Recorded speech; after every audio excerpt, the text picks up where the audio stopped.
Here's the list. Okay, Louis C. Gay, liberal. K stands for Kleinfeld. Oh shit! Really? Yeah. It actually really stands for child killer. Louis C.K. What's the first thing he does in the intro to Louis? Goes and gets a slice of pizza. He doesn't What the finish fuck? it. What do you think that means? Oh, he eats it. The comedy cellar, a basement that supposedly doesn't fucking exist. So you think this beating off stuff is false flag? The Guy Pizzagate guys are trying Guy to silence Branum's him. article where he describes the comedy cellar incorrectly. That's part of a grand liberal scheme to deny the existence of basements in general by promoting false stories about them, so that they can deny that Hillary Clinton and the Podesta brothers are Holy kill fucking children in the shit. basement of a pizza restaurant, which is real. Something to take in mind, I do have bipolar disorder. I have a history of manic behavior, and conspiracy theories are a trigger for me, so I need to look out. Yeah, you've had some week, Nick. I need to be careful. I haven't been sleeping a lot. It's not cocaine fueled. Mostly this time around, it's Snickers. There was a bag of Halloween candy left in our office, and my blood sugar levels are fucked up. I'll be honest. I mean, it's not the drugs, but I may or may not have diabetes induced psychosis. But Pizzagate is real, folks, and we have a couple of new developments. If you followed the show, I watched a documentary a week ago, An Open Secret, where they talk about this pedophile company that was run around the turn of the millennium by 3 pedophiles, and one of them was just allowed to go into hiding. Den, yeah. Which is also like such a sinister Den, name. what is den? It's a room in a house. What do you think is under the den? That's right, folks, a fucking basement. Yep. Whoa, fuck. Yeah, so anyways, Bryan Singer and Gary Goddard and Garth Ancier and David Newman were named in a lawsuit stemming from the den rapes. And the Wait, for real? Yeah. The guy who accused them was discredited because apparently he was some sort of financial fraud and the case fell apart.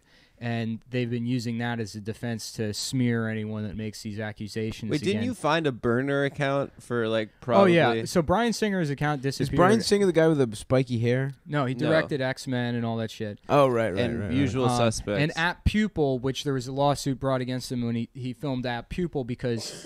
According to the complaint that was filed, he got a bunch of underage extras to strip nude and tape them nude for a shower scene. Whoa. And then there was an investigation that was dropped, and then the accusers was discredited, and they reshot the scene with adult extras. So, like, I don't think there was any denial that underage extras were there, and then they reshot the scene with naked adults. Damn. So it's like, why were the extras there? For B-roll. For this scene that you shot. It doesn't make any fucking sense. Jesus Christ, imagine being that bold. Anyhow, also, in the documentary, he did the X-Men director's commentary with this guy Brian Peck, who was then later found out to be raping children at Nickelodeon. and is still working on children's shows. Yeah. Damn. After he pled guilty to raping What? children. Yeah. Yes. So Holy fucking shit. Yes, well, that is true. Michael Egan brought a suit against Gary Goddard, David Newman, Garth Ancier, Bryan Singer, stemming from the Den allegations that was discredited. Gary Goddard this week was outed by Anthony Edwards, an actor from the show ER, for repeatedly molesting him beginning at age 12. He was Holy also fuck. Goose on Top Gun. Yeah. What? Goose? Yeah, Goose. Goose's fucking kids? No, he got Oh, raped. Goose got fucked? Yeah. No, Yeah. not Goose. When he was a child. Damn. That's why it's And so Goose, much what do you passion think in Goose that stands performance. for? Gary ogled over my sus- sexual ass. Gary ogled over my sexually ass. Gary Oldman. Gary Oldman. Everyone Whoa, it named was Gary is guilty, by the way. Fuck. That's how you do Gary Oldman conspiracy in that Gary Oldman, take the R out of his name. What's his spell? gay old man. There you go. Oh no, dude. So, anyways, Fuck. yeah. Anyways, My third eye is open, and for Well- once I don't mean my asshole. the Gary Goddard Thank accusation happens. His publicist says, "Oh, we categorically deny this. This is all bullshit or whatever," and it's kind of been swept under the rug. Bryan Singer deleted his account the day the Kevin Spacey accusations came out, possibly because immediately people made the connection between Spacey and Singer, who's accused of very similar behavior. Yeah. So that in itself is not an admission of guilt or whatever, but then this account pops up like literally a couple hours later. It's nobody 2049. Just Is it still out like, there? Yeah, just vehemently defending Bryan Singer with like statements that make it seem like it's just Bryan. It's like he's an easy target because he's a gay man and he's very naive and he may have made some poor decisions, but that doesn't mean anything. You know, yeah. It's very weird. He's naive. Yeah, it's very weird. He accidentally sucked off a 4.5-year-old boy. Also, now, to bring it back to Pizzagate, one of the big things from Pizzagate that hasn't really been refuted as far as any kind of like mainstream coverage in the New York Times lay it on us and Snopes is that there's another pizza restaurant called Besta Pizza that was like in the neighborhood or whatever, and the logo. Yeah, we talked about the Namba logo. You said it's the Namba logo, and the defense is lots of companies have logos that look like triangles, and it's like, well, it's not just a triangle. It's like the literal logo on a slice of pizza. Could be a coincidence. It's obviously not enough of a coincidence or not vague enough that Besta Pizza didn't change their logo as soon as people saw it and then remove that image. But the examples cited as far as other companies that have it are the AOL logo, which looks nothing like. It's a triangle because it's America Online, so it's an A with an O inside. Right. Not at all similar. But get this. Brock Pierce, one of the kids from Mighty Ducks, but also was accused in that Den lawsuit because he's one of the 3 executives at the company, along with Mark Collins Rector. Whoa, a guy from Mighty Ducks? Yeah, well, in Mighty Ducks, there's a kid wearing a hockey helmet with the NAMBLA logo painted on the helmet. Are you serious about this? Somebody showed it to me. Now, the thing with Pizzagate you got to be careful of is it is a conspiracy theory, so people are very eager to just put bullshit, bullshit out there. Like Al Alifantis, the guy that owns Comet Ping Pong Pizza, he made his Instagram private as soon as his story broke, and people were like, look what's on his Instagram. Some of it's real, some of it's fake. The real stuff is like, I can see a defense for almost all of it, you know. The but fake stuff is him weird. getting like his a cock picture rubbed. of him holding a baby, and he tagged it hashtag chicken lovers, which a chicken hawk in the gay community is somebody that likes to fuck very young men. Whoa, interesting. That's weird. And then if you look Chicken hawk. if you look at the They likes, have the most creative remember names. the hawk? Remember the Looney Tunes? There's that little chicken. Yeah, there was friends with Foghorn. Yeah. Like, so imagine Foghorn But fucking Foghorn, that little chicken. Fag horny. Leg horny. So he likes to fuck boys' legs. Yeah. Which was actually a thing that I heard. Come give me that little boy pussy. It's real, but Socrates used to fuck boys' legs. Yeah. They would put a kid's in between their mash their thighs together, put olive oil in between. You ever meet that kid Lawson Leong? Huh? You ever meet that kid Lawson Leong? No. He was actually pretty funny, but he was like one of Bryson Turner's like disciples. Bryson is like, you guys didn't know Bryson. Bryson was a good friend met of him mine. very briefly. Yeah. He was like kind of a guy that was like almost too talented for the position he was in, where he just like didn't have doggy style. If I had to be, thank you. If I had to be critical, I would say that he didn't have the patience to wait until he found more success and kind of spun out in this stand-up philosophy sort of thing. But he had a couple of guys under him. One of them was Lawson Leong, who was actually pretty funny. But I don't know if he does stand-up anymore. But he was doing a bit one time I saw him, and he's like, "Yeah, like in 2020." Skullduggery all over the world, and people that have been in Washington playing this game for decades, like that he's going to be able to be playing them, you know, because he was able to trick some like fucking stupid liberal reporters.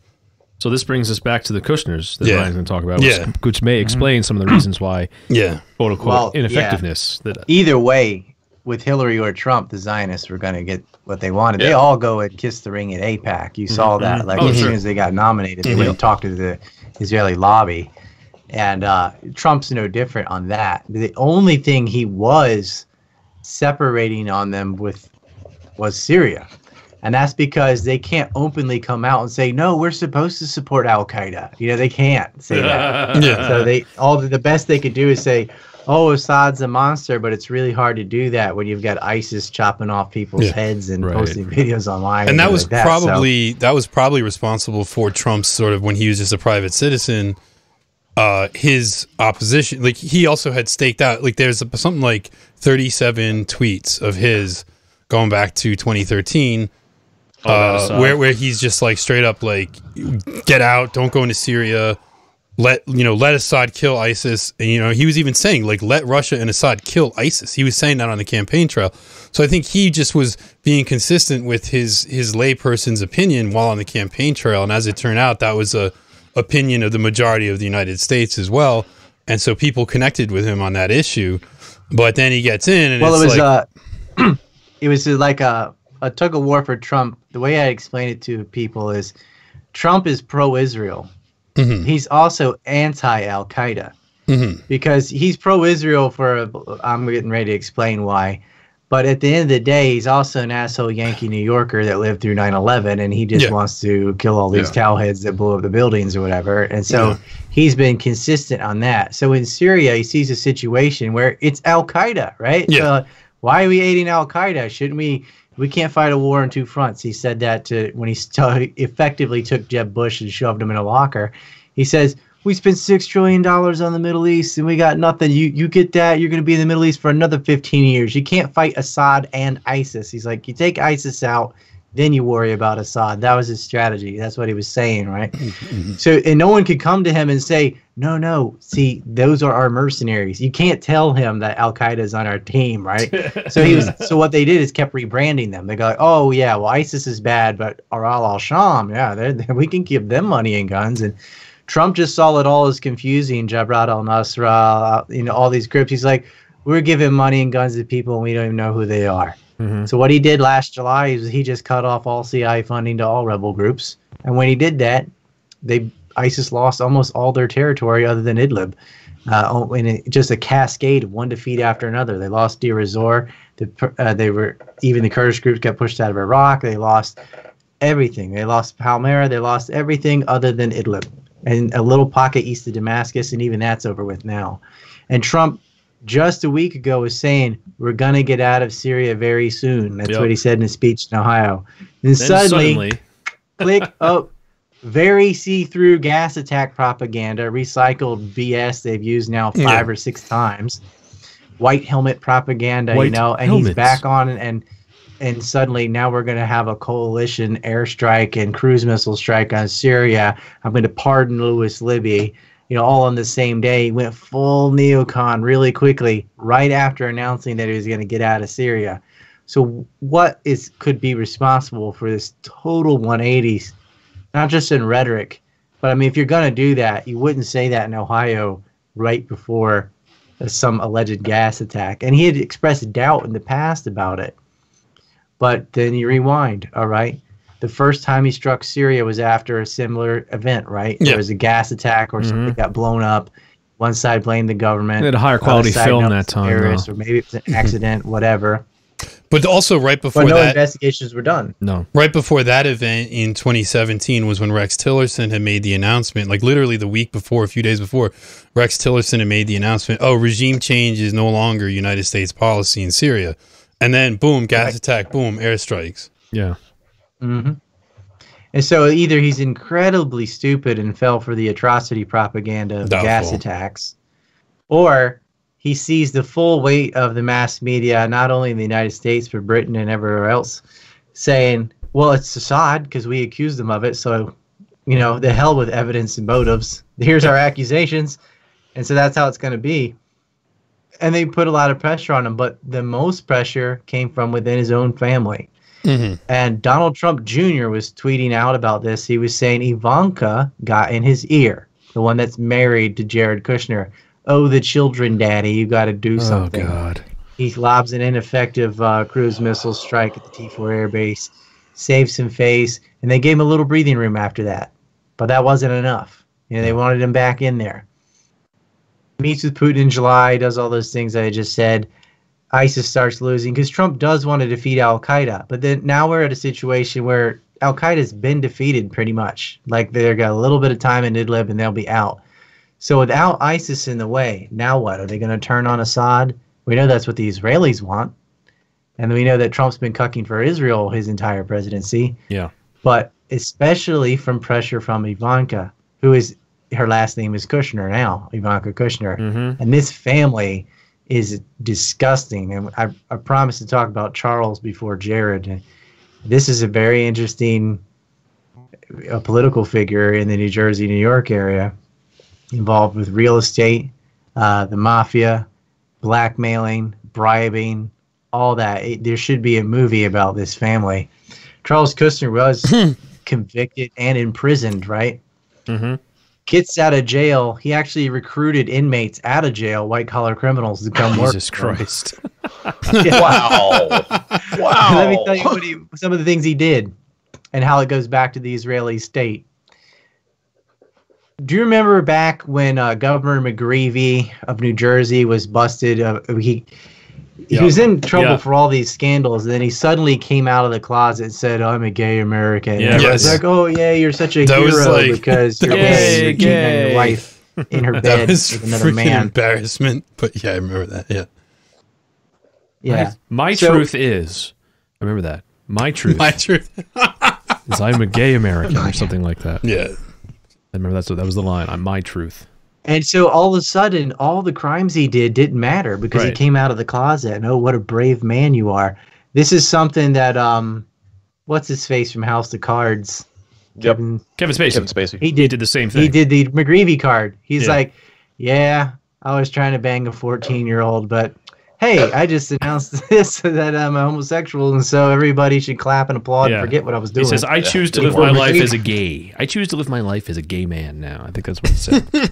That made it bravo. So that means it's okay to your pedophilia is forgiven. Hooray. Well, that means that grooming 12-year-old boys is just part of your lifestyle. It's just part of your lifestyle now. In Cold War, the various mafias were pretty closely tied to the CIA. There was actually a series of deals that were made around the time of the JFK assassination, which actually does factor into the situation with JFK and what happened to him. I'm not saying it was only the mob. I'm just saying there is a mob and CIA background to that. And there's a documentary that a guy who's actually a screenplay writer who is working on a new mafia film, he said, hey, you need to watch this documentary. And it was about Sam Giancana, or they call Momo, the Chicago mobster.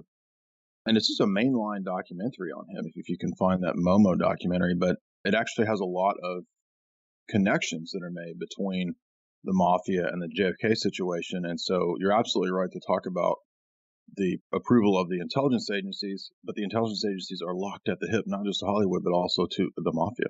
And kind of on this theme, if you've seen Ozarks, they use construction projects in that show as big drug money laundering operations because you can sink so much money into a project and it's hard to really qualify where it all went. A strategy I'm sure our president knows quite well. But well, yeah. Movie studios, they're kind of similar in that the budgets can be massive and sometimes you don't even need to produce a final product to make a couple $1 million sound reasonable. Talk to us a little bit about money laundering in Hollywood or this idea of studios as fronts, because there's a lot of history there, right? There was. I had a film nerd friend who told me this many years ago. And when he first told me that, even though I was all into this Hollywood conspiracy stuff, even at the time, he said, a lot of these studios are money laundering. And I was like, what are you talking about? That's crazy. No, they're not. And sure enough, when I started researching just the topic of backdoor connections to Hollywood, that's what comes to the fore right away. In fact, there's a guy, Douglas Thompson, he wrote a whole book that touches on this, Dark Heart of Hollywood. And, he pointed out all these examples of situations where studios functioned as fronts. And I think one thing to understand is that it's not just one thing. Like a studio doesn't have to just be a front for money laundering. Like it can function in different things as different tools. I mean, they are also making money.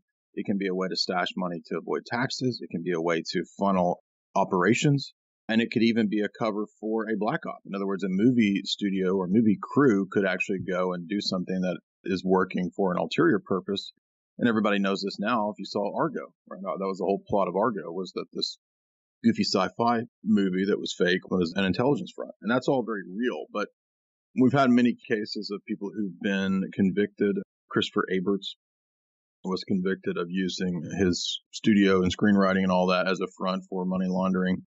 There have been cases where the FBI actually set up an independent film studio. They put out films, but this whole thing was just a front for various FBI surveillance operations. So there's a lot of examples of this. Even drug trafficking. There have been Hollywood directors and studios, and it starts to make sense, though. You could see why everybody kind of has a reverence for movie makers, right? And so if you show up in your Cessna and you're like, oh, I'm here to film a movie. Oh, you're with Hollywood. That's an easy cover, right? To like move drugs or even weapons or something like this. Mm-hmm. And it really is genius, because if someone were to tell you the budget of a film was $50 million versus $150 million, to the layman, I mean, that makes no difference, but that's $100 million difference. So it is kind of appealing to use it for that reason. And you have an example of Limelight. This is one I didn't know, but in 2006, they were busted as an ecstasy dealing and drug trafficking ring, and Charlie Chaplin's granddaughter was president of that company. Yeah, that one was so crazy. I had to stick it in there. And and then I think after that, Douglas Thompson goes on to talk about other examples of mafia laundering. I think he says in one case $200 million through special effects extravaganzas. And then he goes on to talk about the $94 million budget for Tomb Raider involved some very fanciful arithmetic when they actually came down to what was made and what wasn't made. So yes, this is a huge thing. You start to wonder, well, if it's that crazy in these examples, it's probably crazy in other examples. Like what else is going on? You know, maybe something was going on with the Netflix series Narcos. This guy gets killed while he's scouting for locations. Again, I'm just speculating here, but we start to realize that all these worlds connect. You know, when I did the first book, it was about sex cults, Hollywood, secret societies. Now we're starting to say, oh, wait a minute. Guess what? Cartels, they also factor into this. The mafia factors into this. And it's corporations, right? I mean, what is a movie studio? What are these giant studios but private corporations? So, again, all of these worlds intertwine and intersect. And I don't know if you're familiar with that classic B movie, The Room, but that's always been the speculation with that Tommy Wiseau guy. Oh, hi, Greg. Right, yeah. People call it, the worst movie ever made, right up there with Plan 9, but it had a $6 million budget, and it looks like it was filmed just in an abandoned house somewhere. It's still kind of a mystery where this weirdo got the money, and the big speculation is that he was connected. That's a great point. Yeah, it happens in B movies for sure. I think, in fact, a lot of B movies. I did an interview with Mark Hackard a couple of years ago, and we were discussing movie studios as intelligence fronts. And he wrote an essay about a whole studio that was set up in the UK that was run by the Soviets back during the Cold War. And in that interview, we got to talking about a movie that starred Dolph Lundgren, Red Scorpion. That's the name of it. I think it's in the late 80s, maybe 1990, somewhere in there. Just this crappy kind of special operations dumb movie from 1990, but the movie appears to have been a kind of front for some intelligence operation. It was filmed somewhere where the CIA had, a particular interest at the time. And one of the reasons we know that is that the producer, I think it's the producer. I mean, I'm going from 2 years ago memory, but the producer was like Elliot Abrams from, Valerie Plame and Neocon fame. Why is Elliot Abrams the producer of this ridiculous Dolph Lundgren movie? And then come to find out other movies like, what's that movie about the guy who's the track star? It was popular in the 80s, and I can think of the theme song. Bum, bum, bum, bum, bum, bum. I think I skip most track star movies, tell you the truth. I know I don't care about that shit either. But this guy was like the Olympics guy, really famous Olympics guy. And I think the story is that he was he wouldn't run on Saturdays or Sundays for religious reasons. It was a big award-winning, movie in the 80s. Anyway, guess who was the producer on that? Dodi Fayed. So here we have like Dodi Fayed of, Princess Diana fame. And you start to realize, why are these people producers of movies? It's because they're involved in all of this stuff. And the movie studios are a big part of that. Yeah, and it even filters into seemingly innocent things that you'll find in the realms of TV, like Cupcake Wars or Julia Childs. Apparently she was connected in some regard. Why would somebody involved in a cooking show have a background in intelligence, or why would that be something that intelligence puts them into? Where's that connection getting made? Yes, she was a member, of course, of the OSS, Julia Child was, and that's the nascent CIA. It's the predecessor of the CIA that the British intelligence set up for the U.S. It was actually Ian Fleming, of all people, William Stevenson, who came and on the part of the British Empire kind of negotiated with Bill Donovan in 1942 how to set up this version of what British intelligence had. And it was very successful. Again, it morphs into 1947, the CIA. So when you understand that this stuff is not about a lot of surveillance and spying per se, that's one little aspect of what intelligence stuff is. But a bigger part of it is culture creation. And that's much more important to the global planners, to the big elite, than just surveillance, especially nowadays with everybody willingly putting all their information online. That surveillance is less important than is culture creation. So that's what most people don't understand about the CIA and the OSS, is that it was about culture creation from the get-go. And when you look at it that way, well, food is a big part of culture, isn't it? Well, yeah. So that makes a perfect vehicle for a person to also be a spy or to be involved in that kind of an operation. Because here, they'll do whatever needs to be done to cut this off. And I think I had a realization. This is not a thing I can say with any certainty, but it is a hunch I've had. So the two more likely questions, the two likely answers to the question, what happened to Epstein? Least likely is that he actually killed himself because he was so sad. Oh, more likely, one of two things. One, they killed him, snuffed him out. Two, body switch. Those two things correspond to two different theories, I think, of the case. One, if they body switched him, then that answers the question of the dead man switch. The question of how can they kill Epstein if, as is likely being a guy in his situation, he has contingencies to release sensitive information if he is ever killed. So that means in that case, they would have to switch him out because they can't kill him. If they killed him, I think it's for this reason, or they were able to do it for this reason. I think that in a real sense, Jeffrey Epstein wasn't real. I do not think that what we assume as Jeffrey Epstein, like his life, his hedge fund, his network of properties, his life, I don't think that was really him. I feel like it is a straw name that is used by the network and by intelligence agencies to move money around, to move girls around, to maintain properties. And there's a name attached, there's a body attached to that name, and it's this guy. And he might really be Jeffrey Epstein. Like, that might be the name on his Social Security card. But he has no actual connection to the higher levels of the money moving around and the actual edifice of the thing being organized. He's just along for the ride, which means if he gets caught, you just fucking cut the string and it's over, because he never had access to anything that could have compromised anybody, because he's just a cutout. I'll depart slightly from. I think men has gotten a little too galaxified off of this. The Jeffrey Epstein is not a real person. He's the Kaiser Soze. Okay. He's a name. A spook story. He's a spook story. He's a pedophile. It's a pedophile like front man. I will say this though.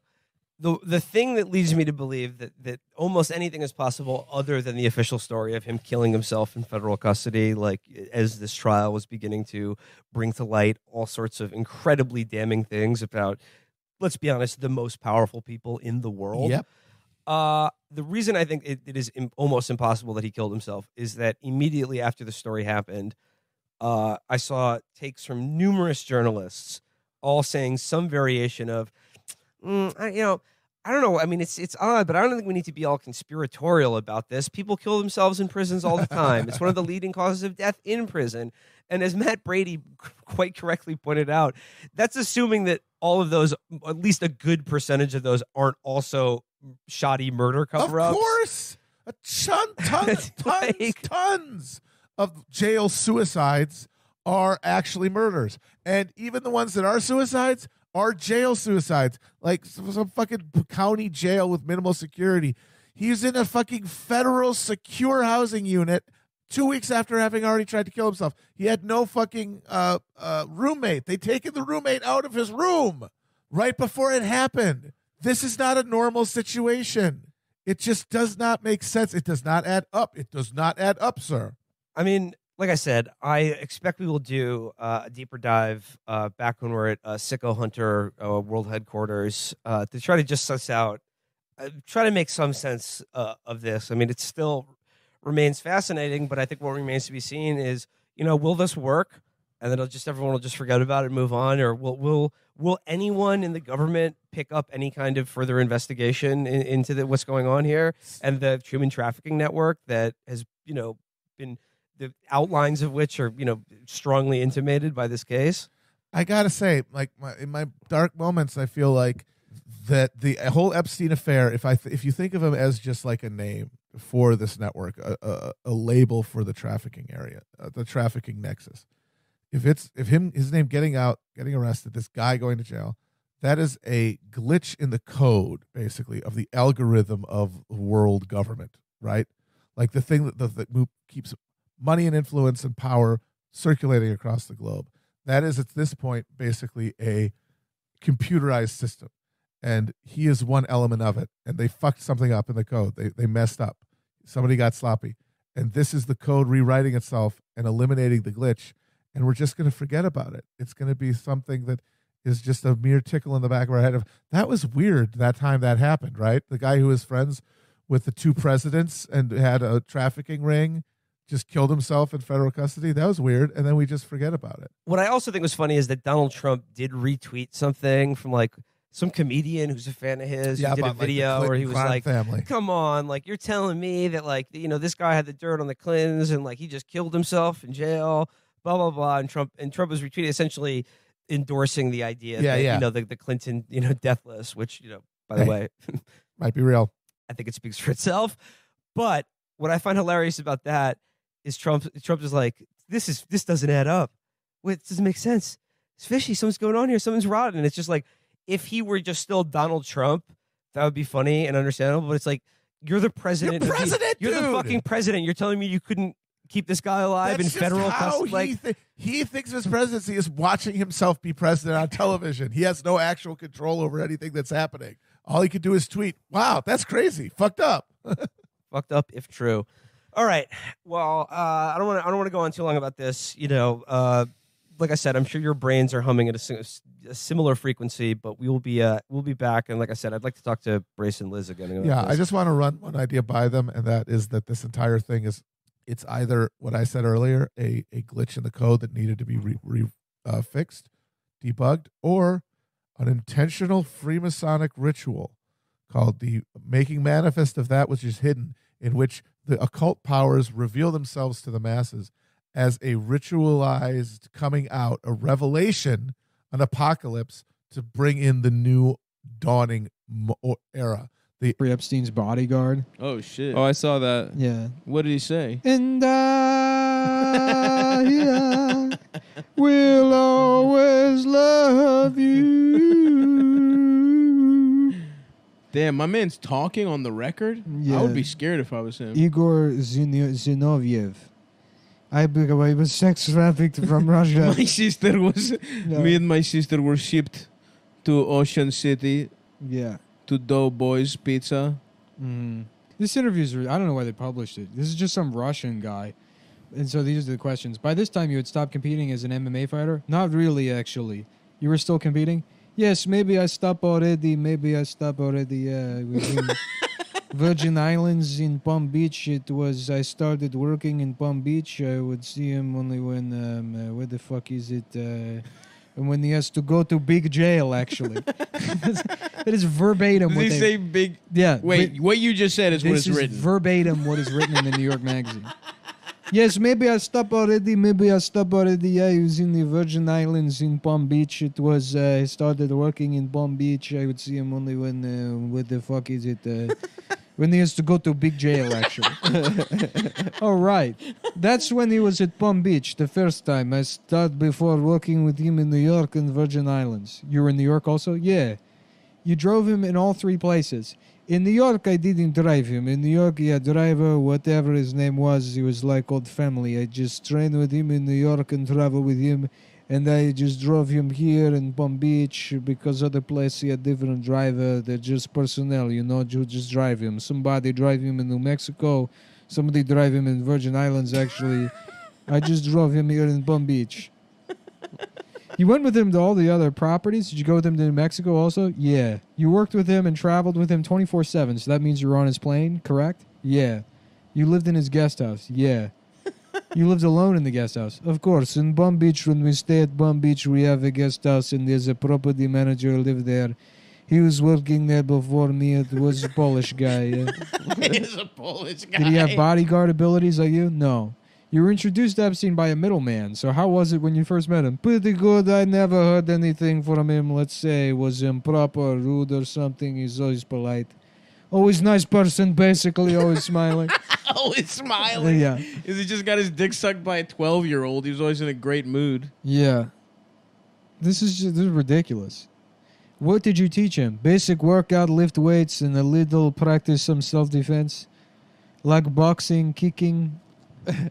Was he a good athlete? He's in pretty good shape. That's like, we got an exclusive interview with Jeffrey Epstein's chef, and then they're like, what about peanut butter and jelly sandwiches? Like, it's a sandwich that has a peanut butter and jelly on it.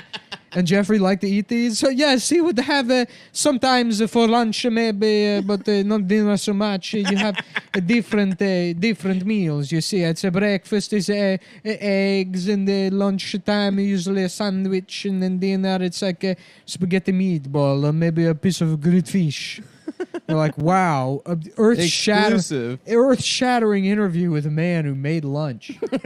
There's fucking nothing in there. Now, Mr. Epstein, has he ever heard of spaghetti? Yeah. There's a video from like Inside Edition or something of a girl that was like, I think she was a flight attendant on the Lolita Express. Damn. Or she's a woman, whatever. And she said wait, hold on, shut up, real quick. Did he ever talk about his case? Why was he in trouble? No, he never talked about that stuff. He never talked about any of that stuff. No. Really? No. Yeah, exclusive. We have nothing. Why did this guy even go on the record? Did he even know he was on the record? I don't know. It says like whoever wrote this says that they interviewed him in 2015 when they were at the Daily Beast, and now he's recanting everything he said. Oh. So in our conversation in 2015, he describes his relationship with teenage girlfriend. So many times I tried to stop him and tried to tell him my opinion about that. He didn't listen to me. That's the reason why I'm not working for him no more.